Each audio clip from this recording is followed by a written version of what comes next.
reached Metro Manila. The city government of Valenzuela has suspended the business permit of Next Green Factory after uncovering more labor violations. And in lighter news, a school in Lemery, Batangas caps off a year of online classes with a drive-thru graduation.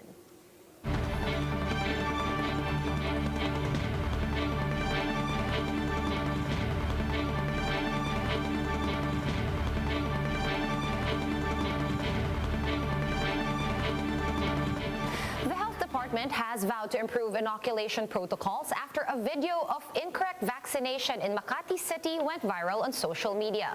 Let's discuss this further with Secretary Francisco Duque III, who joins us over the phone. Good afternoon, Secretary Duque. First off, have you received similar reports of failed jab incidents, and how are they being addressed at the moment?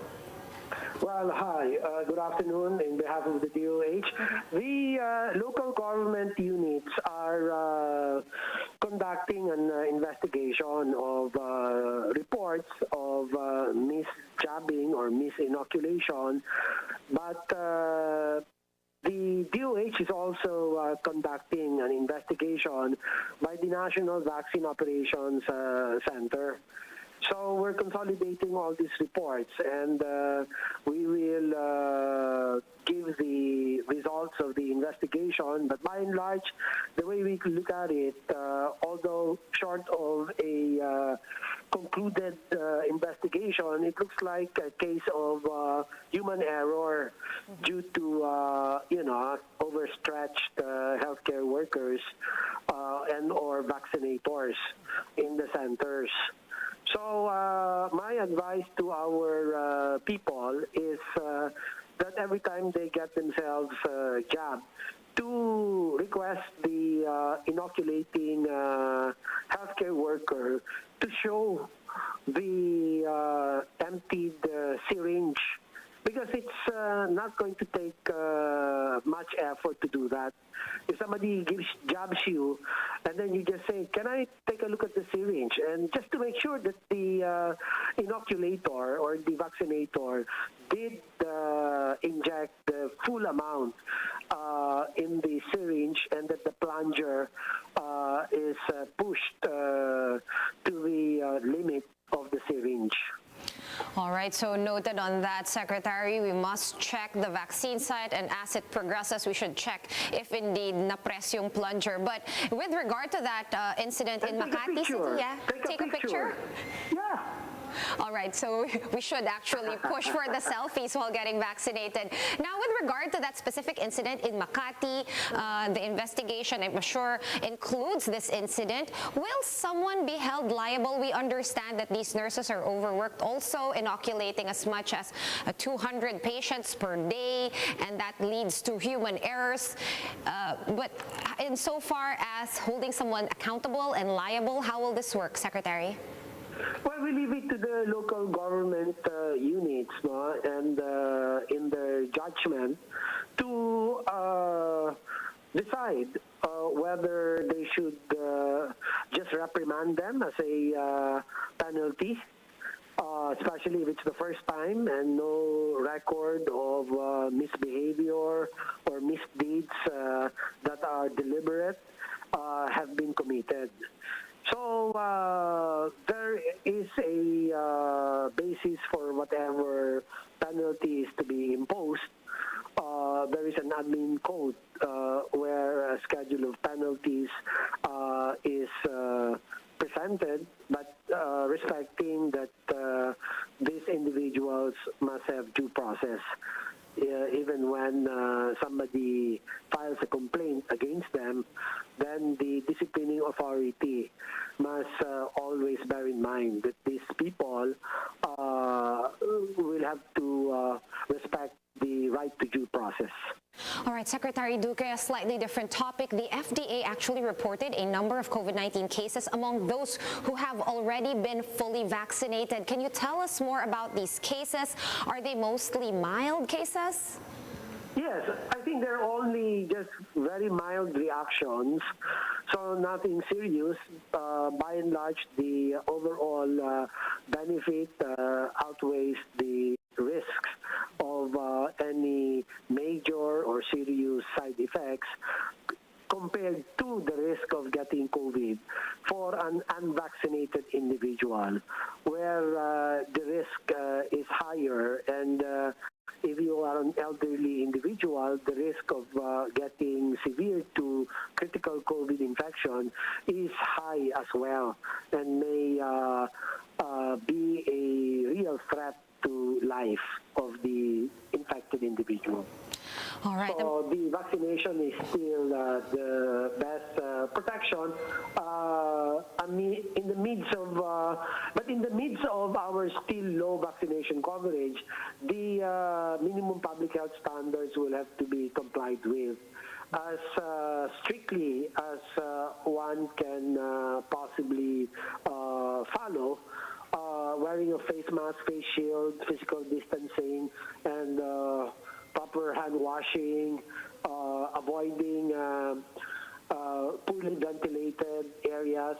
And so these are the reminders we constantly give to our citizens that the use and the compliance with minimum public health standards is really quite protective, no? At least about 99% protection rate. All right, Secretary, I'm going to bring it back now to our COVID case counts and our tallies. We have the Calamba LGU noting some discrepancies in their COVID numbers on the ground vis-a-vis or versus the figures that were reported by the DOH.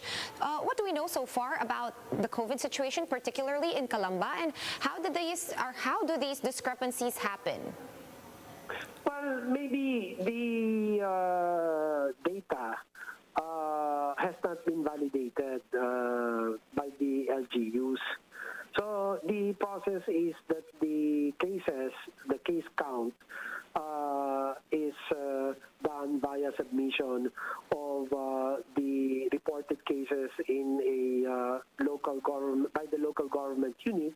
They upload this to the COVID Kaya, which is a repository of the reported COVID cases that undergo validation. So once in a while, there's really some discrepancies, but always subject to reconciliation. So at the end of the day, there will always be harmonized data. There's really a process of reconciliation. All right, understood. So sometimes these are when we notice corrections in the figures as released daily by the DOH. Secretary Duque, I have to ask this. Has the camp of Senator Manny Pacquiao formally reached out to the Health Department regarding the planned corruption probe? And what are your plans on this? Well, you see, the questions of the good senator are, they're asking if we're ready to show the amounts that were spent for the procurement of supplies such as personal protective equipment, the face masks, and he also mentioned DOH buying a rapid test kits, and I'd like to make that correction that the DOH never buys and never bought a rapid antibody or antigen test kits, okay? It's the Office of the Civil Defense that buys such. The DOH procurement, which by the way, the DOH does not directly procure, it downloads the budget to the procurement service of the Department of Budget and Management, or the PSBBM, which is the procuring arm of the national government. Not only of the DOH, but even DepEd, the SWD, and other departments use the PSBBM for their procurement, because they're the ones who conduct the bidding until they are able to choose, following, of course, the procurement law. So I have spoken to Yusek Lloyd Lau, and he's also ready to present the figures and the data as to how the monies or the budget that has been downloaded by the DOH to the PSDBM. Now, the second issue that he raised is about where the money borrowed from the multilateral funding agencies went. Okay, where did those monies go? And for the information of the good senator, the loan amounts or the loan proceeds never reached the coffers of the Department of Health, nor did it reach any other government agencies, because it is the funding agency, which is the World Bank, the ADB, and the Asian Investment Infrastructure Bank, that directly pays the vaccine manufacturing companies after all the conditions have been complied with, after all the requirements have been complied with. So there is no money with the DOH when it comes to the loan proceeds used for importing our vaccines. All right, thank you so much But for we are parsing. ready, as I've said in my interviews earlier, we are always ready. I'm just finishing the report, the budget utilization report, which we will send to the good senator. All right, thank you so much for parsing through the procurement and budgetary process. And thank you so much for your time. We appreciate it. That was Health Secretary Francisco Duque III over the phone. Thank you, Secretary. Thank you very much, Sean, and good day to your viewers and listeners. Thank you. On behalf of the DOH. In other news, residents of Agoncillo, Batangas are on full alert amid the increased activity of the Taal volcano. Romel Lopez joins us from on the ground to tell us more. Romel, how are residents coping over there, and how's the situation and how's the air quality like? Volcano continues to emit sulfur dioxide. Visibility in the lake is low and you can hardly see the Taal volcano from afar. Aside from the gloomy sights, residents are all the more feeling the effects of Taal's recent activity. People in Agoncillo, Batangas have been experiencing cough and colds due to the volcanic fumes. Some residents even experienced throat and eye irritation. FIVOX have warned that sulfur dioxide can cause ill effects, especially to those with existing health conditions. That is why they are advising nearby residents to stay home and wear face masks whenever they have to go out. FIVOX also reminded LGUs to prepare for evacuation if the situation goes out of hand. Meanwhile, Sean, contrary to their initial report, FIVOX has confirmed that the volcanic fog or VOG from Taal's heightened activity has spread to parts of Metro Manila. The agency previously said that the air pollution primarily caused the haze that was observed in the capital region. Sean? Right, thank you so much for that update and stay safe down there. That was Romel Lopez joining us live from Batangas. And in lighter news, the idea of a drive-thru service has been useful amid the COVID-19 pandemic for swab tests, vaccinations, and now even for school graduations. The ceremony at Swiss Montessori School in Lemery, Batangas on Tuesday was filled with a line of vehicles, from cars to tricycles. By schedule, students walk a few steps from their vehicles to receive their diplomas while wearing face masks and shields and, of course, observing distancing. Although this was not the way they originally imagined it to be, the teachers were happy that they were able to see their students personally. For more updates, visit News 5, the Philippine Star, and Business World online.